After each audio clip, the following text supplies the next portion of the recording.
I think you can divide the entire crypto world into crypto assets and crypto applications. And so crypto asset networks are meant to store a long duration safe haven asset for a decade, a century, a millennium.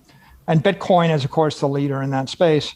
I think crypto application networks are meant to do lots of different things. It might be DeFi, it might be NFT, it might be operate stable coins or provide very flexible application rails.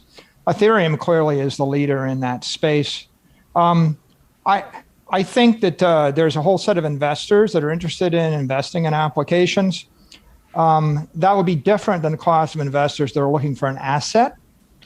For example, corporate treasurers or widows and orphans insurance funds, they just want to store their money for 100 years and they don't want complications. But the world's full of tech investors and venture capital investors that are always looking for the latest, greatest, cool thing.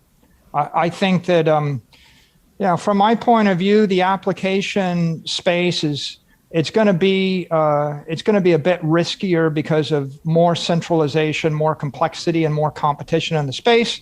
But that means that there'll be higher highs, lower lows, and a lot more fireworks along the way. So you still clearly maintain your position that there's no comparable asset to Bitcoin, that Ethereum is in a whole other category. As you just stated again, it's the unicorn categories, you referred to it before. But are you at all interested in getting into the unicorn application category? Is that something that you would personally invest in or use Microstrategy cash to invest in?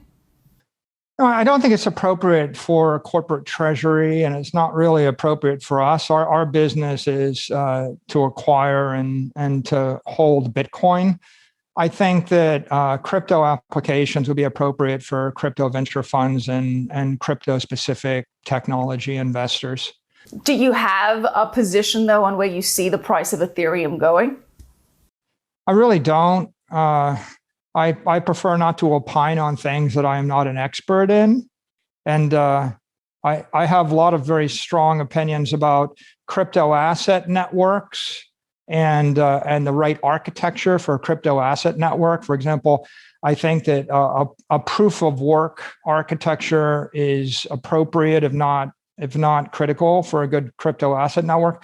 I don't have strong opinions about what's the appropriate architecture and then what's the likely outlook in the crypto application space. I think there are too many variables. It's, again, as I said, it's much, much more complicated.